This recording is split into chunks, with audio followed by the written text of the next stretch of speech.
that's really a short-sighted way of looking at it because we all looked at each other, and I told you guys a million times before, I was at that game, me and my buddy Bennett. Thanks, Bennett. I'm at that game. And it was like we all looked around like, that wasn't as bad as no way. And then as the game grew, as the game went on, and the Sixers started to really lose control after that moment, it was like, what the hell was Ben Simmons doing on that play? And that was the end of an era. That was the last time we felt good about Ben Simmons being on the Sixers was when they came out of halftime in game 6, and Ben Simmons had that little loft pass to Joel Embiid. That was the last time we felt good about it. So him passing up on that dunk, as we all know, and we've talked about it a million times, that was the end. That was a huge play to think one of your team leaders wasn't going to even dunk a basketball to help you win. Okay. Bigger than just a -1. That's what I'll say. That's what I'll say to rebut Doc's point. So those are a couple of things that jumped out, but these are the bigger things, and I want to go to a happy note here that's going to make us all feel warm and fuzzy. And that's Tyrese Maxey. Doc Rivers loves this guy.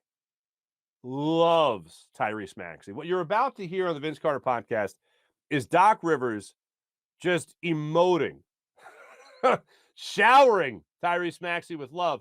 And aside from the obvious, the one thing that really jumped out was Tyrese Maxey didn't know how to take a break. Here's Doc Rivers on what Tyrese Maxey is to him. Well, he's the most impressive young player I've ever had in 21 years of coaching. So that's how impressive he is. His work ethic, Vince, is beyond belief.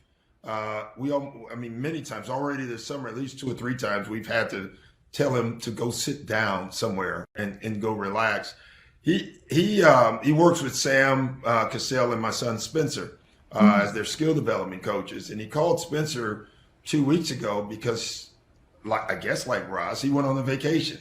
The difference, Ross, is this is the first vacation he'd ever been on in his life, is what he told us. And I was like, wait, what? He said, no, I've never been on vacation.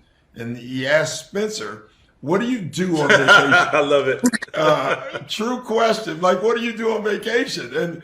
And Spence was like, you relax. And he's like, for how long? For how many days? I mean, we're going for a week. I can't relax for a week. But that's him. That really is him. And last week he's back now in LA working out. And first thing he said is, vacation's too long, coach. Can't do it that long. And I'm thinking, man, I love this guy. Every day, every time he talks. I really do love the idea of Tyrese Maxey not knowing how to take a vacation. Like that, what do you do? Like, what do you do on vacation? And this is one of several stories that have come out regarding Tyrese Maxey and his work ethic. Now, that's beyond him, posting the videos on social media, whatever it might be. But if you remember, the day after the season ended, Doc Rivers is telling a story about how Tyrese Maxey called him and said, all right, well, can we get back in the gym? And he said, hey, take some time off, relax a little bit, and then come back. And that's when we'll start talking about your new program to get you ready for your next NBA season, your 3rd NBA season. But I love the idea of a guy calling somebody else, be like, so like on vacation and stuff, like, what do you do? Like, how do you vacation? Draw me up a game plan so I can attack my vacation. And then apparently vacation is way too long. And then before you know it, you see him with James Harden, you see him with Sam Cassell. You see other things like away from Tyrese Maxey, you see Harden, you see Tucker, you see Joel Embiid, all sitting on bleachers together, looking like they just got done a workout together. Doc Rivers said, I believe it was 9 of the guys got together just last week to work on their game. And that was without Doc Rivers. And Doc said that he saw James Harden recently and said, he just got to see him. I mean, he didn't see him play basketball. He said, he just looked great.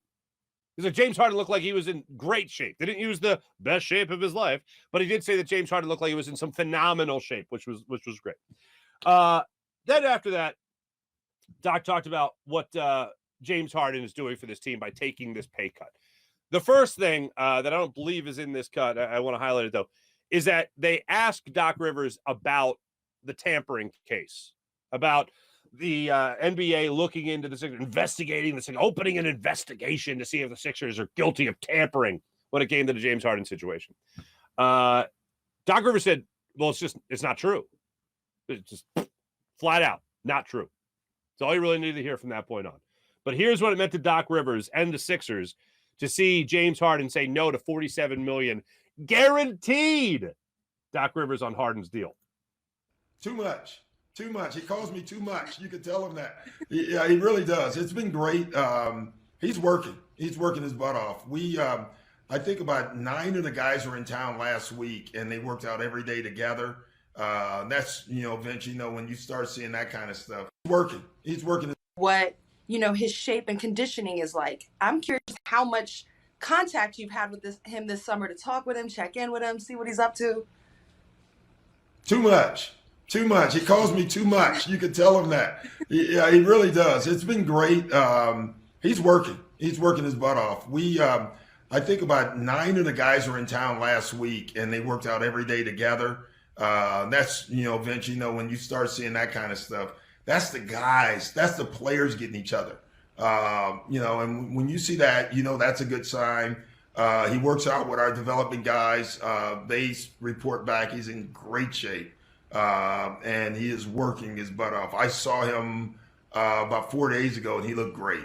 Obviously I didn't see him play, but I just looked at him. And so, James knows, James did some good stuff this summer for the team, like giving up money.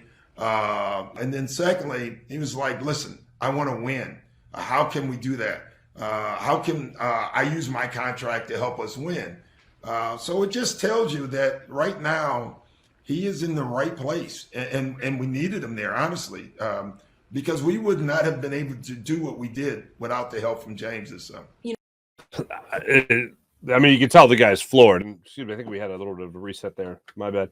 But you're just floored. He's floored by the work that James Harden is putting in for a guy that is supposed to not be a me first guy, or excuse me, not to be a team first guy, for a guy just to go after money. That does not appear to be the version of James Harden that we've gotten here in Philadelphia, at least not right now.